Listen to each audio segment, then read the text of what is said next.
This song is a song that's been dear to me for many years, for many reasons, but I like to sing it when we get close to Easter.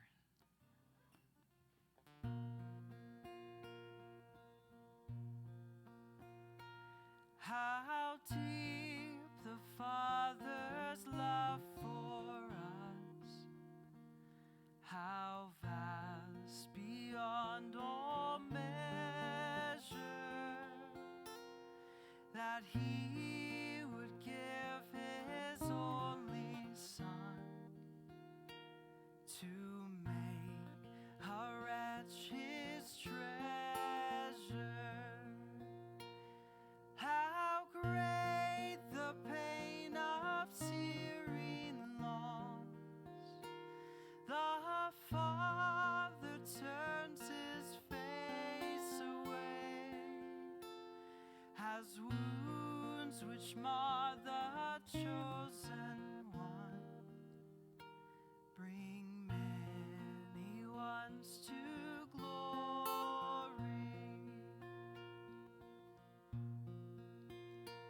Behold, a man upon a cross, my sin upon His shoulders. Ashamed, I hear my mocking voice call out among the scoffers.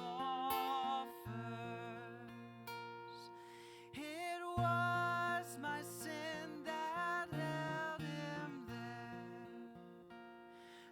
until it was accomplished.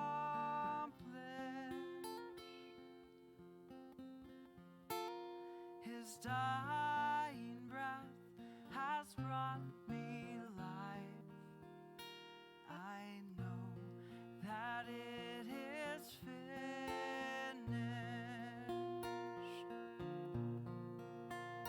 I will not boast in anything, no gifts, no power, no wisdom, but I will boast in Jesus Christ, His death and resurrection.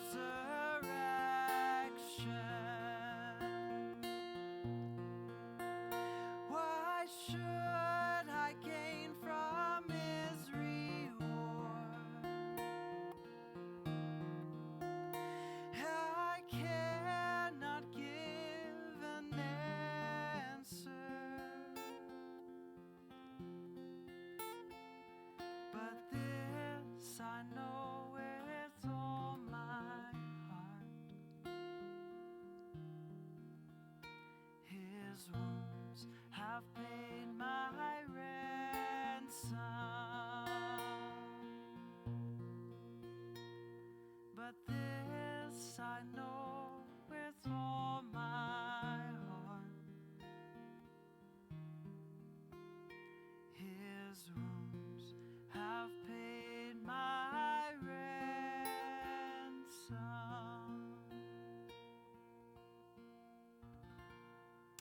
Amen. Amen.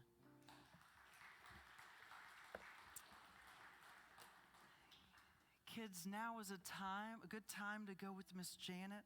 You don't have to go with Miss Janet, but if you like to go to Children's Church with Miss Janet, feel free. She's in the back.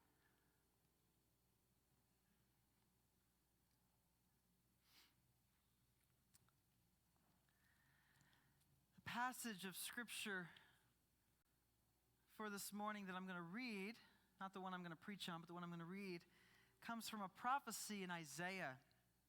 And as I read this prophecy, one of the things I think is beautiful about this prophecy is how closely it captures the true story of Christ dying on the cross. A prophecy that occurred many, many years before Jesus walked the earth, before the crucifixion moment. Beautiful. It comes from Isaiah 52 and 53. Hear the word of God. See, my servant shall prosper. He shall be exalted and lifted up and shall be very high. Just as there were many who were astonished at him, so marred was his appearance beyond human semblance, his form beyond that of mortals. So he shall startle many nations. Kings shall shut their mouths because of him.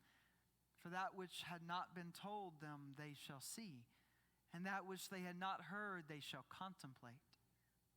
Who has believed what we have heard? And to whom has the arm of the Lord been revealed? For he grew up before him like a young plant, and like a root out of dry ground.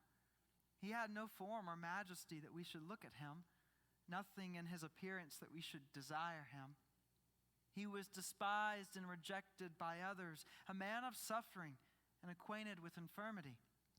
And as one from whom others hide their faces, he was despised. We held him of no account. Surely he has borne our infirmities and carried our diseases, yet we accounted him stricken, struck down by God, afflicted. But he was wounded for our transgressions, crushed for our iniquities. Upon him was the punishment that made us whole, and by his bruises we were healed. All we like sheep have gone astray. We've all turned to our own way, and the Lord has laid on him the iniquity of us all. He was oppressed and he was afflicted, yet he did not open his mouth. Like a lamb that is led to the slaughter, like a sheep that before its shears is silent, so he did not open his mouth. By a perversion of justice he was taken away. Who could have imagined his future? For he was cut off from the land of the living, stricken for the transgression of my people. They made his grave with the wicked and his tomb with the rich, although he had done no violence, and there was no deceit in his mouth. Yet it was the will of the Lord to crush him with pain. When you make his life an offering for sin, he shall see his offspring and shall prolong his days. Through him the will of the Lord shall prosper. Out of his anguish he shall see light. He shall find satisfaction through his knowledge. The righteous one, my servant, shall make many righteous. He shall bear their iniquities. Therefore I will allot him a portion with the great, and he shall divide the spoil with the strong. Because he poured out himself to death and was numbered with the transgressors. Yet he bore the sin of many and made intercession for the transgressors. This is the word of God. Thanks be to God. Well, in April here, we're moving closer and closer to the cross. You can see it clearly with our candles and how many have gone now extinguished, how many we have left. And as we make this turn in April, like I said earlier, we're doing a Holy 2 weeks sermon series. So this morning, I want to take a closer look at a rather familiar passage from Mark 15. It's a story of when Jesus was before Pontius Pilate being condemned to the cross. I'll start with the first five verses of Mark 15. As soon as it was morning, the chief priest held a consultation with the elders and scribes and the whole council. They bound Jesus, led him away, and handed him over to Pilate. Pilate asked him, "Are you the king of the Jews?" He answered, "You say so." Then the chief priest accused him of many things. Pilate asked him again, "Have you no answer? See how many charges they bring against you." But Jesus made no further reply, so that Pilate was amazed. Our journey to the cross, it begins with a rather honest question. Are you the king? Now, Pilate has heard the rumors. He's heard of insurrection. He's heard the crowds murmuring that Jesus was going to overthrow Roman occupation. Jesus was going to dethrone the powers of this world. And yet, here in this moment in front of Pilate, sits the bloodied and beaten Jesus, arms tied with ropes, passed along to Roman authorities by his own people, shirt, clothes ripped, tired, baggy eyes. Here in front of Pilate is Jesus, the one rumored as the King of the Jews. "Are you the King of the Jews?" Pilate bellows out to Jesus.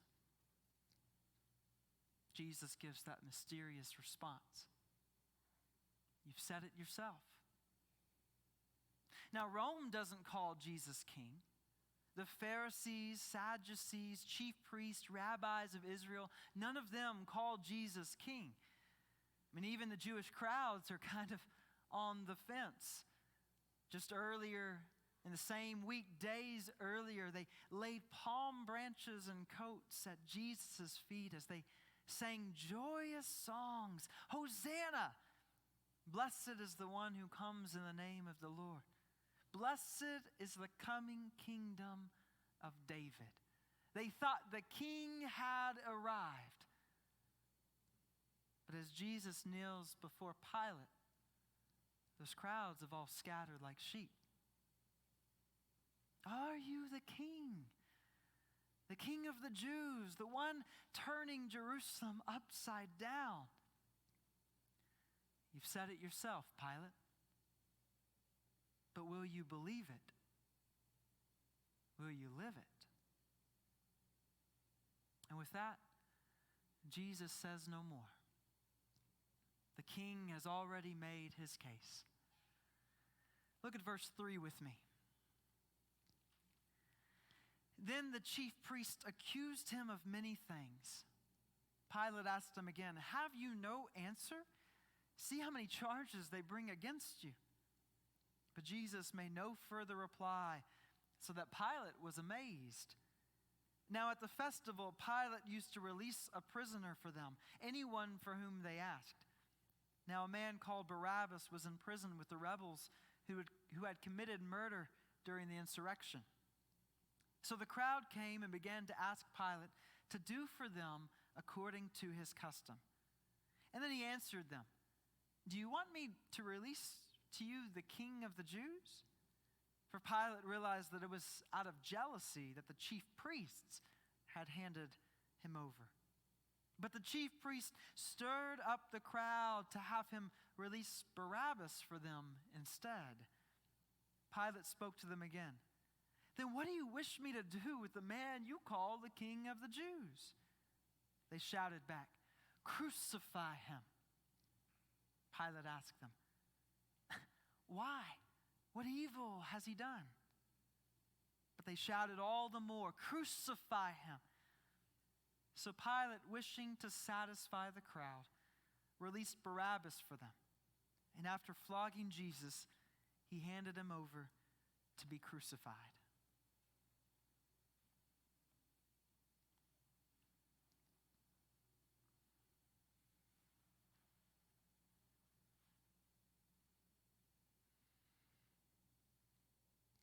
I've played the scene over and over in my mind, trying to figure out how I got swept up in that crowd in the first place.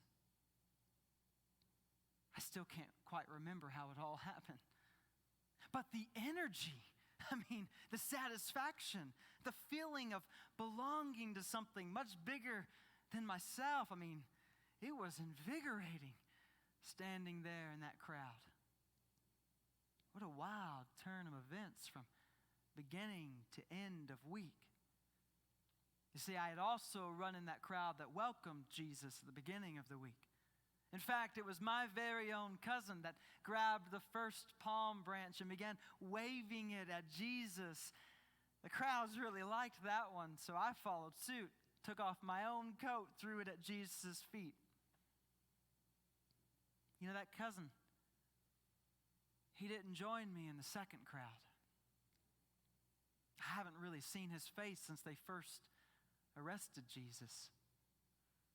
But me, I know all the latest gossip. all the up-to-date news. Jesus was the talk of the town, and you better believe I had to be in the know. I had to be at the center of everything happening. Now, I must say, it did shock me a bit, though, when the person next to me cried out, "Give us Barabbas!" I mean, Barabbas had killed a few of our neighbors. One guy lived just 3 houses down from me. But as that chanting mob started to swell, I found myself caught up in the moment, swept up in the drummer's beat. Give us Barabbas. Give us Barabbas. Give us Barabbas. Somehow it came from my own lips, too. I didn't know they would actually crucify Jesus. I didn't know they'd actually put him to death. I didn't know my own hands would be guilty of his blood.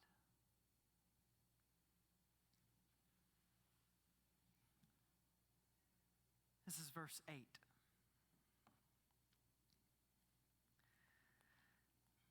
So the crowd came and began to ask Pilate to do for them according to his custom. Then he answered them, "Do you want me to release for you the king of the Jews?"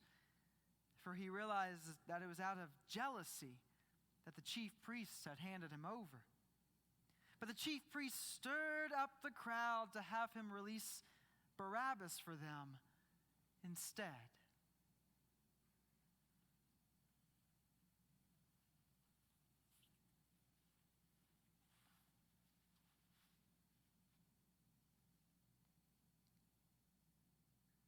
That heretic had it coming from day one. He should have known this day would arrive. All that blasphemy he spoke, all that disgrace. To think he even dared call himself Messiah. And me and the other chief priests, we just had to make a plan. Some way to bend the crowds back to our favor. Some way to finally put Jesus on the stand. You know, I never quite understood why the crowds chased after that Jesus anyway. I mean, he didn't even finish 3rd grade, for crying out loud. He was trained as a carpenter. He failed rabbinical school. But the people, they still hang on his every word. They literally rolled out the red carpet. Well, it was more like a green carpet, but they rolled it out. You get what I'm saying? They praised him as king just earlier this week. He's not even a real rabbi.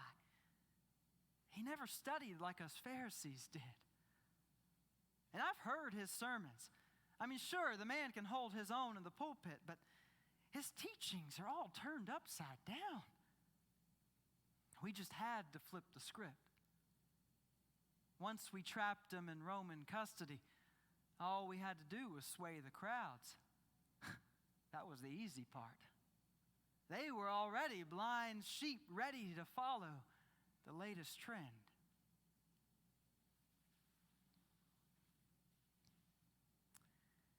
This is verse 11. But the chief priests stirred up the crowd to have him release Barabbas for them instead. Now Pilate spoke to them again. "Then what do you wish me to do with the man you call the King of the Jews?" They shouted back, "Crucify him." Pilate asked him, "Why? What evil has he done?" But they shouted all the more, "Crucify him." So Pilate, wishing to satisfy the crowd, released Barabbas for them. And after flogging Jesus, he handed him over to be crucified.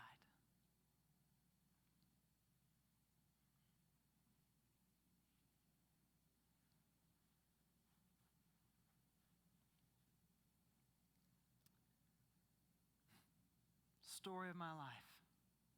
Caught between a rock and a hard place. It's just the life of a politician for you, isn't it? If I crucified Jesus, I could kiss that promotion goodbye. I mean, Rome would just as easily think I was a pushover to the Jews. But now if I let Jesus go, looks like the Jews would have revolted. I could really kiss that promotion goodbye then. I'd have to cater to the crowds, pad my reputation without giving in to the every whim of the mob, make it look like I'm still in control. Easier said than done. You know, I can't say my conscience didn't eat at me. It most certainly did. My wife even tried to stop me. She came the morning of saying that she had this dream that Jesus was, in fact, who he said he was. But when I asked the man himself, he gave me nothing but a vague response. "Are you the King of the Jews?" I asked. "That's what you say." It's like he could see right through me. It's like he could see that inward struggle of my heart. What really is truth? I mean, isn't truth what's best for me? But Jesus made me wonder about a higher truth, a power much larger than Rome. In the end, I figured the crowds would let Jesus go, especially when I offered them Barabbas. I won the crowds over that day.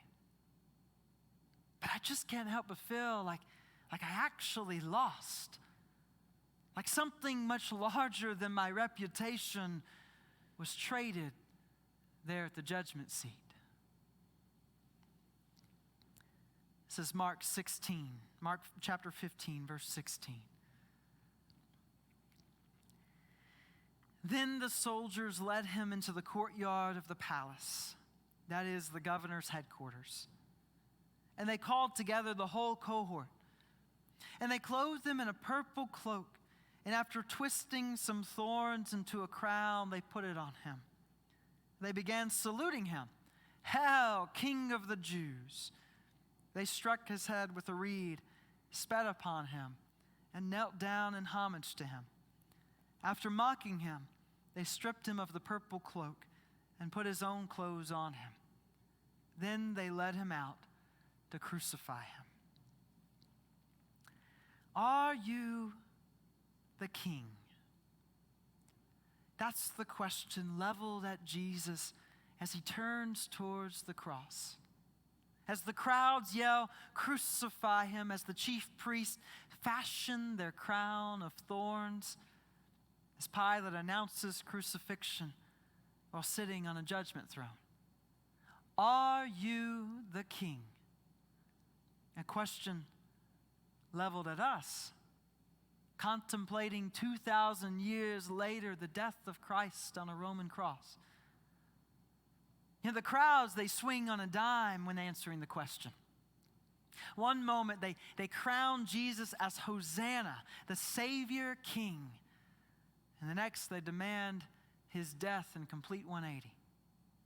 Caught up in popular trends, the latest fashion, the newest news, like sheep blindly following the beating drum. We like to say we have deeper convictions, that it's not us who live as blind sheep. But would we still cling to Christ if being a Christian suddenly fell out of vogue?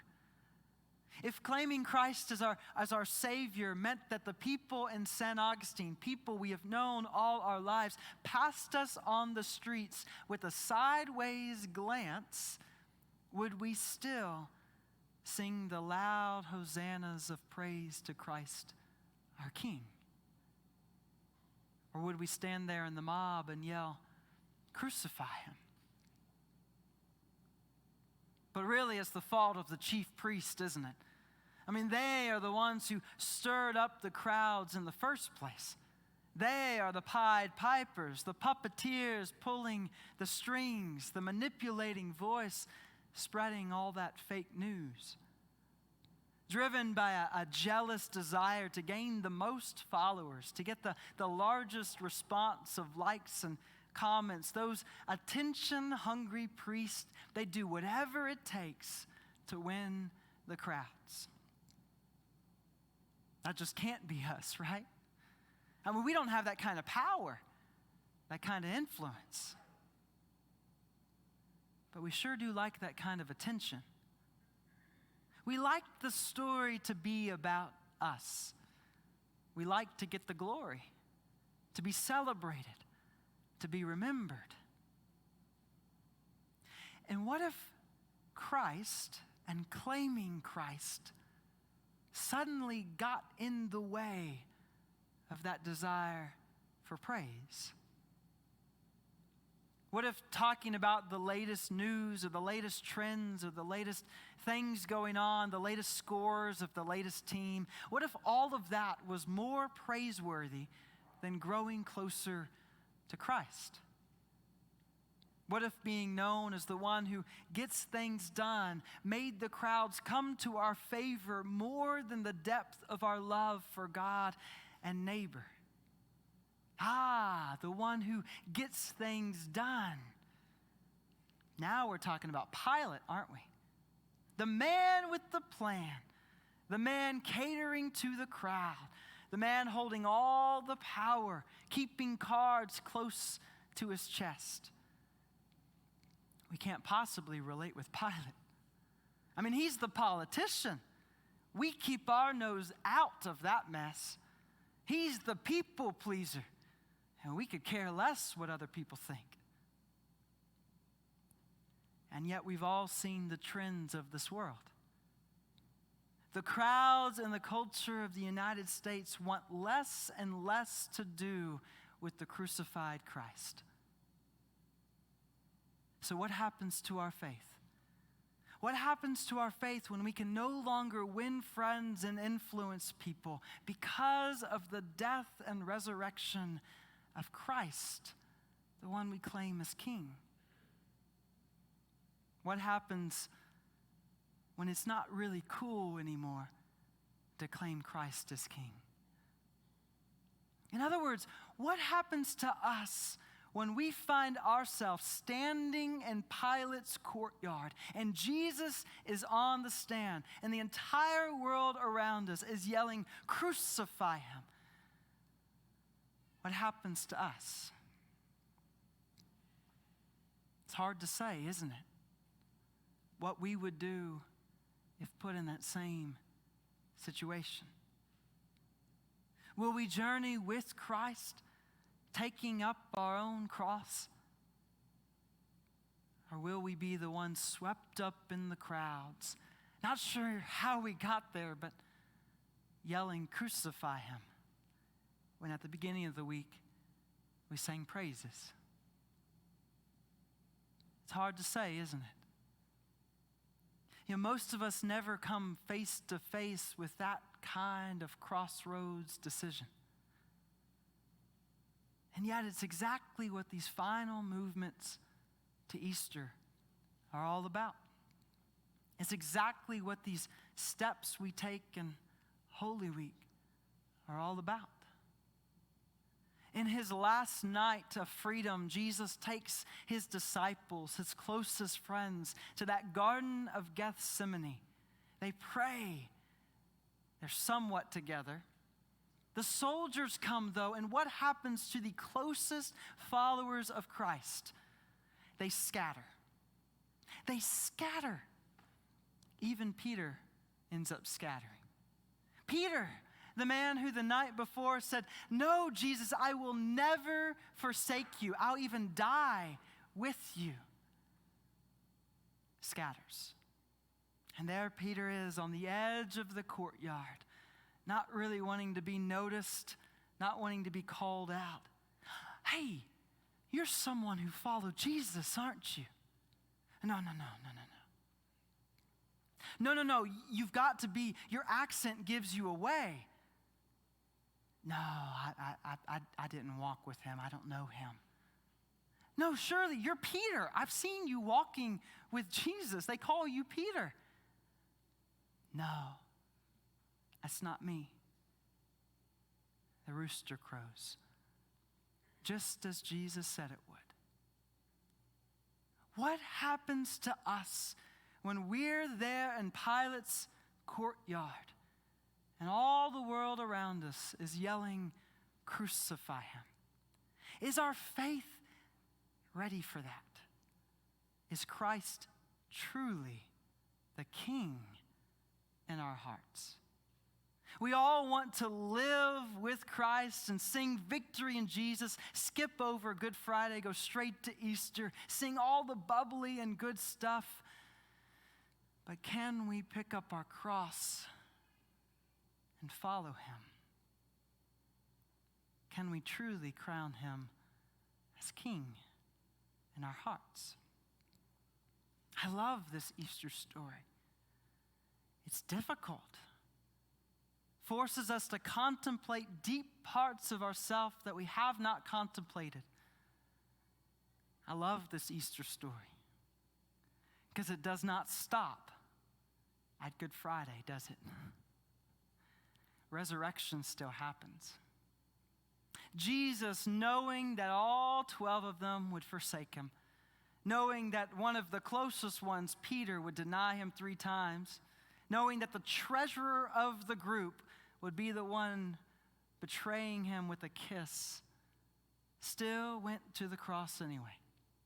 Jesus, the one seeing even 2,000 years later to this present moment, seeing our hearts and how wishy-washy our own allegiance to God is, still goes to the cross anyway, still offers forgiveness and mercy anyway, still offers us a way to renew our lives in grace, to find ourselves connected to God more fully once again. What happens to us standing there in Pilate's courtyard? That's the question we ponder for the next 2 weeks as we get closer to Easter. In the name of the Father, Son, and Holy Spirit we pray. Amen.